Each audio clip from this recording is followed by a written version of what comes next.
ఆగు, నువ్వు తాంత్రికుడివి కావు, నువ్వా రూపాలు మార్చే మాయదయ్యానివి. మా గురువుగారిని చంపడానికి వేషం వేశావు కదా అని గర్జించాడు. ఆ యువకుడు ఒక్కసారిగా తన అసలు రూపంలోకి, అంటే ఆ భయంకరమైన ఛలావా మాయదయ్యం రూపంలోకి మారిపోయాడు. నన్ను గుర్తుపట్టావా, నా గురించి నీకు తెలుసు అన్నాడు. దానికి వీరభద్రుడు నవ్వి, నేను నిన్ను గతంలోనే ఓడించి నీ దగ్గర ఉన్న ఇత్తడి బిందెను తీసుకెళ్లాను, మర్చిపోయావా అన్నాడు. వెంటనే గురువుగారు వీరభద్రుడి నోరు మూశారు. ఒరే విధవ, మనం భూతకాలంలో ఉన్నాంరా, ఆ సంఘటన ఇంకా జరగలేదు, వీడికి ఆ విషయం తెలియదు, నువ్వు భవిష్యత్తును మార్చకు అని హెచ్చరించాడు. అది విన్న వీరభద్రుడు తెలివిగా మాట మార్చి, నిన్నెలా ఓడించాలో నాకు తెలుసు. మిత్రులారా, మీరు వీరభద్రుడి సాహసాలను చూస్తూనే ఉన్నారు. ఆ దయ్యాల రైలు బండి ఎక్కిన మన వీరభద్రుడు ఏమయ్యాడు? అతను తన లోకానికి తిరిగి రాగలడా లేదా? ఈ భయంకరమైన నల్లని శక్తులు ఉన్న ప్రపంచంలో లోకాన్ని రక్షించడానికి ఒక పెద్ద ఆశగా నిలిచాడు మన వీరభద్రుడు. కానీ విధి ఆడిన వింత నాటకంలో అతను కాలచక్రాన్ని దాటి భూతకాలంలోకి వెళ్ళిపోయాడు. గత ఎపిసోడ్లలో మనం చూసాం మన వీరభద్రుడు ఎంతటి మహామహుడో. తన ఇంట్లోని ప్రేతాన్ని లొంగదీసుకున్నాడు, ప్రేతాలను పిశాచాలను ఓడించాడు, కర్ణ పిశాచిని సాధన చేశాడు, రూపాలు మార్చే మాయదయ్యాన్ని ఎదుర్కొన్నాడు, యక్షిని నుండి దర్పణాన్ని సంపాదించాడు, చివరకు ఆ బ్రహ్మరాక్షసుడిని లొంగదీసుకున్నాడు. కానీ ఇప్పుడు అతను టైం ట్రావెల్, కాల ప్రయాణంలో చిక్కుకున్నాడు.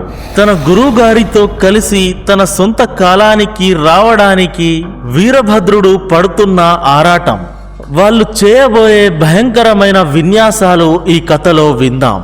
ఆ భయంకర సత్యాన్ని వినడానికి హెడ్ ఫోన్స్ పెట్టుకోండి, గదిలో లైట్లు ఆర్పేయండి, ఎందుకంటే ఇప్పుడు భయం మీ నెత్తురుని గడ్డ కట్టిస్తుంది. ఆ దట్టమైన అడవిలో గురువుగారు తల పట్టుకొని ఏడుస్తున్నారు. వీరభద్రుడు మాత్రం ఏడవడం లేదు. కానీ గురువును చూసి తను కూడా ఏడుస్తున్నట్టు బాధపడుతున్నట్టు నటిస్తున్నాడు. వీరభద్రుడు తన గురువు దగ్గరికి వెళ్ళి భుజం మీద చేయి వేసి ఓదార్చడం మొదలుపెట్టాడు.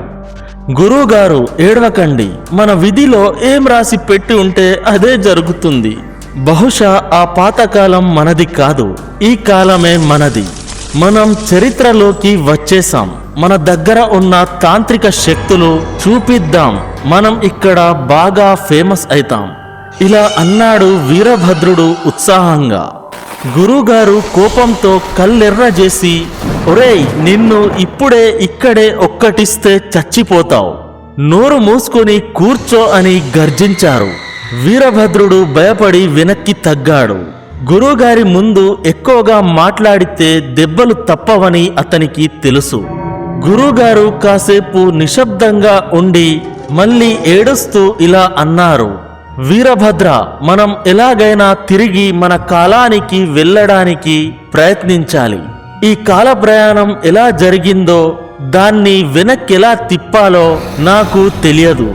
నేనెన్నో తాంత్రిక సిద్ధులు చేశాను, కానీ కాలచక్రం ఇలా వెనక్కి తిరుగుతుందని నేనెప్పుడు ఊహించలేదు. ఆ దయ్యాల రైలు బండి మనల్ని ఎక్కడ విసిరేసి వెళ్ళిపోయిందో మనం ఏదో ఒక దారి వెతకాలి. అది విన్న వీరభద్రుడు అన్నాడు, పదండి గురువుగారు, ప్రయత్నిద్దాం. ఈ భయంకరమైన ప్రేతాత్మల అడవిలో ఏదో ఒక దారి దొరకకపోదు. ఒక రాక్షసుడే కాల ప్రయాణం చేసే రైలును తయారు చేయగలిగినప్పుడు ఈ అడవిలో మన కాలానికి తీసుకెళ్లే ఇంకేదైనా శక్తి దొరకదా ఏంటి? ఆ మాటలకు గురువుగారి కళ్ళు మెరిశాయి. వీరభద్రుడి కళ్ళు కూడా ఏదో పెద్ద సహాయం చేయబోతున్నట్టు ప్రకాశించాయి. కానీ గురువుగారి మనసులో ఒక భయం ఉంది. వీరభద్రుడు ఏ పని చేసినా నేరుగా చేయడు, ఏదో ఒక తిక్క పని చేసి ముంచుతాడు. ఆ శ్మశాన వాటికలోనే వాడు అంత గందరగోళం సృష్టించాడు. ఇక ఈ అడవిలో ఇంకేం చేస్తాడో అని గురువుగారు భయపడుతున్నారు. ఇద్దరూ నడుచుకుంటూ అడవి మధ్యలోకి వెళ్తుండగా అక్కడొక చోట పెద్ద చలిమంట వేసుకుని కూర్చున్న తాంత్రికుడు కనిపించాడు. అతనొక యువ తాంత్రికుడు. వయసు సుమారు 23-24 మధ్యలో ఉంటుంది. అతను మంటల్లో ఏవేవో మూలికలు పదార్థాలు వేస్తూ మంత్రాలు చదువుతున్నాడు. గురువుగారు వీరభద్రుడు అతన్ని చూసి పరిగెత్తుకుంటూ అతని దగ్గరికి వెళ్లారు. ఈ అడవిలో వేరే ఎవరితో మాట్లాడినా ప్రమాదం రావచ్చు, కానీ ఒక తాంత్రికుడు దొరకాడు కాబట్టి, తమలాంటి వాడే కాబట్టి సులభంగా మాట్లాడచ్చని భావించారు. ఆ యువ తాంత్రికుడు వీళ్ళిద్దరినీ చూసి ఆశ్చర్యపోయాడు. ఎవరు మీరు? ఎక్కడి నుంచి వస్తున్నారు? చూస్తుంటే తాంత్రికుల్లా ఉన్నారు, కానీ ఈ గుండేంటి, జుట్టెందుకు కత్తిరించుకున్నాడు అని అడిగాడు. అప్పుడు గురువుగారు మెల్లిగా అడిగారు, తమ్ముడు, ఇప్పుడు సమయం ఎంతవుతుంది? ఇది ఏ సంవత్సరం అని అడిగారు. ఆ యువకుడు నవ్వి మధ్యాహ్నం 1:30 అవుతుంది. గురువుగారు విసుగ్గా, సమయం కాదు బాబు, ఇది ఏ సంవత్సరం అని అడిగారు. ఆ యువతాంత్రికుడు గంభీరంగా జవాబిచ్చాడు, ఇది 1911వ సంవత్సరం. ఎందుకు మర్చిపోయారా అని అడిగాడు. ఆ మాట వినగానే గురువుగారు వీరభద్రుడి గుండె ఆగిపోయింది.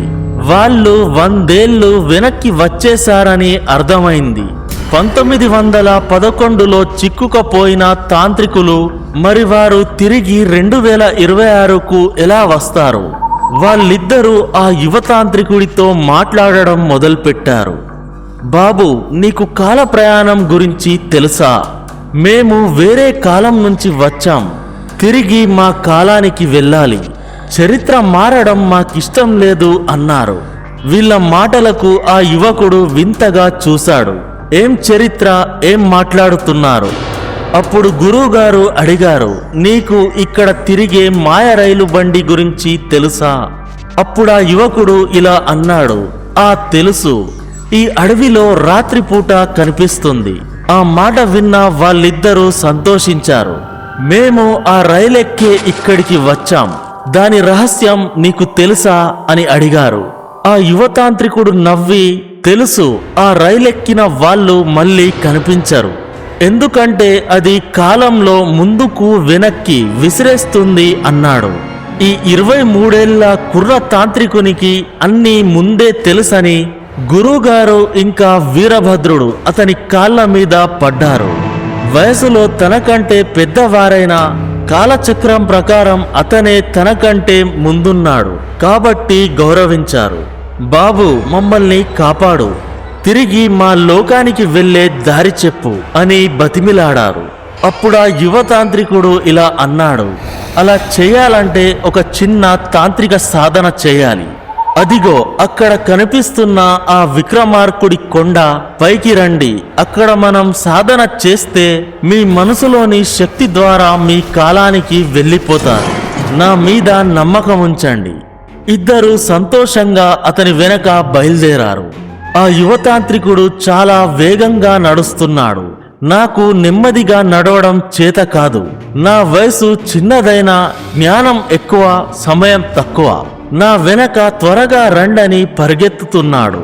గురువుగారు వీరభద్రునికి అంత వేగంగా పరిగెత్తడం సాధ్యం కాదు. ఆ కొండదారి చాలా ప్రమాదకరంగా ఈజిప్ట్ పిరమిడ్ లాగా నిలువుగా ఉంది. దాని ఇరువైపులా భయంకరమైన లోయలున్నాయి. ఒక్క అడుగు తప్పిన ప్రాణాలు గాల్లోకి కలిసిపోతాయి. గురువుగారు నడుస్తూ వీరభద్రుడికి సర్ది చెప్తున్నారు, చూడు వీరభద్ర, జీవితంలో కష్టాలు వస్తుంటాయి. మనం ఎక్కడా ఆగకూడదు. పడినా మళ్ళీ లేవాలి. వాళ్ళు చూస్తుండగానే ఆ యువతాంత్రికుడు చాలా పైకి వెళ్ళిపోయాడు. వీళ్ళు అతన్ని అందుకోవడానికి వేగంగా పరుగులు వేశారు. సరిగ్గా అదే సమయంలో ఒక భయంకరమైన వాలు అంటే స్లోప్ కిందికుంది. ఆ దారి చాలా చదునుగా, అడుగు వేస్తే జారేలా ఉంది. ఒకేసారి ఆ ఇద్దరి కాళ్ళు జారాయి. ఒక్కసారిగా ఆ ఇద్దరు ఆ ఎత్తైన కొండ నుండి దొర్లుకుంటూ కిందికి పడుతున్నారు. వీరభద్రుడు అరుస్తున్నాడు, గురువుగారు ఆగకండి, ముందుకు సాగండి. ఆగారో నేను వచ్చి మీ మీద పడతాను, ఆగకండి, ముందుకు సాగండి అంటున్నాడు. గురువుగారు కోపంతో నోర్మొయ్, ముందు ప్రాణాలతో బతికితే చాలు అని అరుస్తున్నారు. చివరకు ఇద్దరు గాల్లోంచి నేరుగా ప్రవహిస్తున్న ఒక భయంకరమైన నదిలో పడ్డారు. ఆ నది ప్రవాహం చాలా వేగంగా ఉంది. ఆ నీటి వేగానికి వారు కొట్టుకుంటూ కొండకు చాలా మైళ్ళ దూరం కొట్టుకుపోయారు. వీరభద్రుడికి గతంలో మొసళ్లపై ప్రయాణించిన అనుభవం ఉంది కాబట్టి ఈసారి కూడా ఏమైనా మొసలి దొరుకుతుందేమోనని చూశాడు. కానీ ఈ నదిలో మొసళ్ళు లేవు. ఎలాగోలా నది గట్టున ఉన్న చెట్ల కొమ్మలను పట్టుకొని ఒడ్డుకు చేరాడు. గురువుగారు అప్పటికే స్పృహ తప్పి కొట్టుకస్తున్నారు. తనను కూడా లాగి ఆయన కడుపులో ఉన్న నీటిని నొక్కి స్పృహలోకి తెచ్చాడు. గురువుగారు లేచి నిలబడడానికి ప్రయత్నించారు. కానీ కొండపై నుంచి పడడంతో కాళ్ళు విపరీతంగా నొప్పులు పుడుతున్నాయి, కాళ్ళు వణుకుతున్నాయి. వీరభద్రుడు కాస్త మసాజ్ చేసి కట్టుకట్టాడు. గురువుగారు ఏడుస్తూ, మనం ఎక్కడ జారాం, మనం పైకి కదా వెళ్లాల్సింది అన్నారు. అప్పుడు వీరభద్రుడు అన్నాడు, గురువుగారు ఆ దారి అకస్మాత్తుగా జారిపోయింది, అందుకే మనం కిందికి వచ్చి పడ్డాం అన్నాడు. ఇప్పుడు మనం మళ్ళీ అంత దూరం ఎలా నడుచుకుంటూ వెళ్తాం అని గురువుగారు బాధపడుతున్నారు. వీరభద్ర, నన్ను నీ భుజాలపై ఎక్కించుకో. వీరభద్రుడు అన్నాడు, బాబోయ్ గురువుగారు, మీరు చాలా బరువుగా ఉన్నారు, నేను మోయలేను. కానీ నా దగ్గర ఒక ఉపాయం ఉంది. మనం ఈ ప్రవాహానికి ఎదురుగా వెళ్ళే ఒక మాయ పడవను తయారు చేద్దాం. దాని ద్వారా మనం కొండ దగ్గరికి సులభంగా వెళ్ళిపోవచ్చు. గురువుగారు నమ్మలేదు. ప్రవాహానికి ఎదురుగా వెళ్ళే పడవేంట్రా, నువ్వెక్కడ నేర్చుకున్నావు ఇవన్నీ? నాకు సరిగ్గా గుర్తులేదు గురువుగారు, ఎక్కడో పుస్తకంలో చదివాను, నా మాట నమ్మండి అని అన్నాడు వీరభద్రుడు. గురువుగారు అన్నారు, నేను నీ మాట వినను. ఇక నుంచి నీ దారి నీది, నా దారి నాది. మీ కాళ్ళు అస్సలే పనిచేయడం లేదు. మీరెలా వెళ్తారు? మీరు ఇక్కడే కూర్చోండి, నేనే మిమ్మల్ని తీసుకెళ్తానని చెప్పి వీరభద్రుడు అక్కడే ఉన్న పెద్ద పెద్ద వెదురు కర్రెలను నరికి వాటన్నింటినీ కలిపి ఒక పడవ తయారు చేశాడు. ప్రవాహానికి ఎదురుగా వెళ్ళడానికి వెడల్పాటి చుక్కానులు తయారు చేశాడు. తయారు చేశాక వీరభద్రుడు గురువుగారికి చూపిస్తూ, చూసారా గురువుగారు, నా కళ. ఈ లోకంలో ప్రవాహంతో పాటు కొట్టుకుపోవడం చాలా సులభం, అది మాయ. కానీ మనం విధిని ఎదిరించి ప్రవాహానికి ఎదురుగా వెళ్ళాలి, అప్పుడే మనకు నిజమైన సత్యం దొరుకుతుంది అని పెద్ద పెద్ద డైలాగులు చెప్పాడు. దాన్ని నీళ్లలోకి వేసి గురువుగారిని లేపాడు.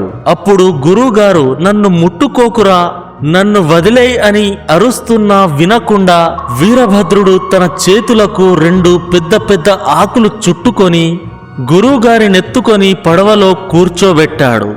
గురువుగారు జీవితంలో మొదటిసారి వీరభద్రునికి ఘాటైన బూతులు తిట్టడం మొదలుపెట్టారు. ఆ తిట్లకు వీరభద్రుడు తన చెవులు మూసుకొని, గురువుగారు, మీరు నన్ను తిట్టడం లేదు, మీ లోపలి కోపం మాట్లాడుతుందని అన్నాడు. గురువుగారు అరిచారు, కోపం కాదురా, నేను నిజంగానే తిడుతున్నాను, నన్ను దించేయి, నువ్వు నన్ను ముంచేస్తావు అంటున్నారు. మిమ్మల్ని రక్షించడం నా బాధ్యత గురువుగారు, నాపై నమ్మకం ఉంచండని చెప్పి వీరభద్రుడు పడవను నదిలోకి నెట్టాడు. పడవ నీటిలో పడగానే ఆ నీటి వేగానికి ప్రవహించడం మొదలుపెట్టింది. వీరభద్రుడు ప్రవాహాన్ని ఎదిరించడానికి తన చేతికున్న ఆకులను ఎదురువైపుగా తిప్పడం మొదలుపెట్టాడు. చూడండి గురువుగారు, ఈ ప్రవాహాన్ని ఎలా చీలుస్తున్నానో అన్నాడు. పడవ కొద్దిసేపు ఎదురుగా వెళ్ళింది. కానీ వీరభద్రుడు అలిసిపోయాడు. అబ్బా, నా చేతులు నెప్పెడుతున్నాయి, ఇక నేను తిప్పలేను గురువుగారు, చాలా అలసటగా ఉందని వీరభద్రుడు పడవలో పడుకున్నాడు. అంతే, పడవ ప్రవాహ వేగానికి కొట్టుకుపోవడం మొదలైంది. గురువుగారు కంగారుగా, అరే మూర్ఖుడా, ఆ ఆకులు నాకివ్వు అని చెప్పి అందుకొని కాసేపు ఎదురుగా తిప్పారు. కొద్దిసేపటికే ఆయన కూడా అలసిపోయారు. వీరభద్ర, నన్నెక్కడ ముంచావురా అని గురువుగారు నెత్తి నోరు బాదుకున్నారు. పడవ ప్రవాహ వేగానికి కొండకు మరింత దూరంగా కొట్టుకుపోతుంది. ముందు ఒక భయంకరమైన జలపాతం ఉంది. అది చాలా ఎత్తు నుండి కిందికి పడుతుంది. అక్కడి నుంచి పడితే చావడం ఖాయం. గురువుగారు అరిచారు, వీరభద్ర, ఏమైనా చెయ్యి. వీరభద్రుడు, గురువుగారు, నేనిప్పుడు ఏం చేయలేను, అంతా దేవుడిష్టం అన్నాడు. ఆ జలపాతం నయాగారా జలపాతం లాగా వికారంగా ఉంది. వీరభద్రుడు పడవను ఒక పక్కకు తిప్పడానికి ప్రయత్నించాడు. గట్టిగా నవ్వుతున్నాడు. గురువుగారు అడిగారు, ఎందుకు నవ్వుతున్నావురా? అప్పుడు వీరభద్రుడు అన్నాడు, గురువుగారు, నాకొక సినిమా గుర్తుకొచ్చింది, పైరేట్స్ ఆఫ్ ది కరేబియన్. అందులో హీరో కూడా ఇలాంటి స్టంటే చేస్తాడు. పడవ జలపాతం అంచుకు చేరుకుంది. వీరభద్రుడు ఒక్కసారిగా గట్టు మీదికి జంప్ చేశాడు. సురక్షితంగా గట్టున పడ్డాడు. కాని గురువుగారు మాత్రం ఆ పడవతో పాటు నేరుగా జలపాతం కిందికి పడిపోయారు. వీరభద్రుడు గట్టుపై నుండి చూస్తూ, గురువుగారు, మిమ్మల్ని రక్షించాను, మనం జలపాతం నుంచి కూడా బతికిపోయాం అని అరిచాడు. పక్కకు తిరిగి చూస్తే గురువుగారు లేరు. అప్పుడు వీరభద్రుడికి అర్థమైంది, గురువుగారు కింద పడిపోయారని. వీరభద్రుడు ఆ కొండను దిగి చాలా సేపటి తర్వాత కిందికి చేరుకున్నాడు. అక్కడ నీటి ప్రవాహం తక్కువగా ఉంది. చాలా విశాలమైన ప్రదేశం. రాళ్ల మధ్య వెతకగా గురువుగారు ఒడ్డున స్పృహ తప్పి పడి ఉన్నారు. తన ఒళ్ళంతా గాయాలున్నాయి. వీరభద్రుడు ఏడవడం మొదలుపెట్టాడు. గుండె దగ్గర తలను పెట్టి చూశాడు. గుండె నడుస్తుంది. కడుపు నొత్తి నీళ్లను బయటికి తీశాడు. తెలివికచ్చిన గురువుగారు నోటికచ్చినట్టు తిడుతూ, ఒరేయ్, నిన్నేం చేయాలిరా, నన్ను చంపేద్దామనుకున్నావా అని ఏడ్చారు. మనం ఈ కాలం నుంచి ఎలా వెళ్ళాలో తెలియక నేనేడుస్తుంటే నువ్వు నన్ను చంపడానికి ప్లాన్ వేస్తున్నావా అని చెప్తూ నెత్తి నోరు బాదుకున్నారు. అప్పుడు వీరభద్రుడు అన్నాడు, గురువుగారు, శిష్యుల తప్పుల ఫలం గురువు కూడా దక్కుతుంది కదా. ఆ మాటకు గురువుగారు మరింతగా ఏడ్చారు. నన్ను చంపేరా, నీలాంటి శిష్యుడున్నందుకు నేను చావడమే మేలు. ఒక పదునైన కర్రె తీసుకొని తన గుండెల్లో పొడుచుకోబోయారు. అప్పుడు వీరభద్రుడు ఆ కర్రె తీసుకొని, ఆగండి గురువుగారు, మీరు చనిపోతే నేనెలా బతుకుతాను, పదండి, మళ్ళీ ఆ కొండ దగ్గరికి వెళ్దామని ఊరించాడు. చాలా కష్టపడి ఇద్దరూ కలిసి ఆ విక్రమార్కుడి కొండ దగ్గరికి చేరుకున్నారు. అక్కడ ఆ 23 ఏళ్ల యువతాంత్రికుడు కూర్చొనున్నాడు. వీళ్లను చూడగానే, ఎక్కడికి వెళ్లారు మీరు? ఎప్పటినుంచో మీకోసం వెతుకుతున్నాను, ఏదో పెద్ద పని మీదే వెళ్ళినట్టున్నారు అని అడిగాడు. అప్పుడు వీరభద్రుడు అన్నాడు, మేము దారి తప్పి కిందికి వెళ్ళిపోయాము. ఆ యువకుడు నవ్వి, సరే, మళ్ళీ పైకి పదండి అని కొండెక్కడం మొదలుపెట్టాడు. వాడు కొండపై ఉన్న పెద్ద పెద్ద లోయలను దాటుకుంటూ వెళ్తుంటే వీరభద్రుడికి అనుమానం వచ్చింది. ఈ కొండ నల్లటి రాళ్ళు అన్నీ తనకు ఎక్కడో చూసినట్టు గుర్తొస్తున్నాయి. వీరభద్రుడు ఒక్కసారిగా ఆ యువతాంత్రికుడిని పట్టుకొని ఆపాడు. ఆగు, నువ్వు తాంత్రికుడివి కావు, నువ్వా రూపాలు మార్చే మాయదయ్యానివి. మా గురువుగారిని చంపడానికి వేషం వేశావు కదా అని గర్జించాడు. ఆ యువకుడు ఒక్కసారిగా తన అసలు రూపంలోకి, అంటే ఆ భయంకరమైన ఛలావా మాయదయ్యం రూపంలోకి మారిపోయాడు. నన్ను గుర్తుపట్టావా, నా గురించి నీకు తెలుసు అన్నాడు. దానికి వీరభద్రుడు నవ్వి, నేను నిన్ను గతంలోనే ఓడించి నీ దగ్గర ఉన్న ఇత్తడి బిందెను తీసుకెళ్లాను, మర్చిపోయావా అన్నాడు. వెంటనే గురువుగారు వీరభద్రుడి నోరు మూశారు. ఒరే విధవ, మనం భూతకాలంలో ఉన్నాంరా, ఆ సంఘటన ఇంకా జరగలేదు, వీడికి ఆ విషయం తెలియదు, నువ్వు భవిష్యత్తును మార్చకు అని హెచ్చరించాడు. అది విన్న వీరభద్రుడు తెలివిగా మాట మార్చి, నిన్నెలా ఓడించాలో నాకు తెలుసు, మేము భవిష్యత్తు కాలం నుంచి వచ్చాం అన్నాడు. ఆ మాటకు ఆ దయ్యం భయపడిపోయింది. వీరభద్రుడు పరిగెత్తుకుంటూ వెళ్ళి దాని కాళ్ళు పట్టుకున్నాడు. స్వామి, నువ్వే గెలిచావు, మమ్మల్ని లోయ నుంచి తీసేయి, జలపాతంలోకి పడేయ్, మేము ఆత్మసమర్పణ చేస్తున్నాం, నీతో ఎవరు గెలవలేరు అన్నాడు. ఆ మాయదయ్యం శాంతించింది. అరే, మీరు నా గురించి ముందే తెలుసుకుని వచ్చారే. నేను ఈ అడవిలో ఉండి ఒంటరిగా బోరు కొట్టి ఇలా చేస్తున్నాను. మీతో మాట్లాడడం చాలా బాగుంది అని వారితో స్నేహం చేశాడు. అప్పుడు గురువుగారు అడిగారు, మా కాలానికి వెళ్ళే మార్గం ఏంటని. ఆ దయ్యం నవ్వి, ఏ రైలు బండైతే మిమ్మల్ని ఇక్కడికి తెచ్చిందో అదే మిమ్మల్ని తిరిగి ఆ కాలానికి తీసుకెళ్లగలరు. దాన్ని రప్పించే మార్గం నాకు తెలుసు అని చెప్పి వీరభద్రుడి దగ్గర ఉన్న ఆ వింత ఆయుధాన్ని వాయించాడు. వాయించగానే ఆ భయంకరమైన మాయరైలు బండి మళ్ళీ ప్రత్యక్షమైంది. ఆ రాక్షసుడు ఆ మాయదయ్యాన్ని చూసి భయపడి గురువుగారిని వీరభద్రుణ్ణి గౌరవంగా రైలెక్కించుకున్నాడు. ఆ రైలు కాలచక్రాన్ని దాటుకుంటూ వాళ్లను మళ్ళీ తిరిగి 2026వ సంవత్సరం సుందర్బన్ అడవుల్లో వదిలేసింది. మన వీరభద్రుడు గురువుగారు తమ సొంత కాలానికి చేరుకున్నారు. వీరభద్రుడు ఆనందంతో గురువుగారిని కౌగలించుకున్నాడు. గురువుగారు, మనం సాధించాం అన్నాడు. గురువుగారు విసుగ్గా, నన్ను వదిలేయరా, ఇకపై తాంత్రిక విద్యలు చేయను, నేనిక్కడి నుంచి వెళ్ళిపోతున్నాను అని దూరంగా నడిచారు.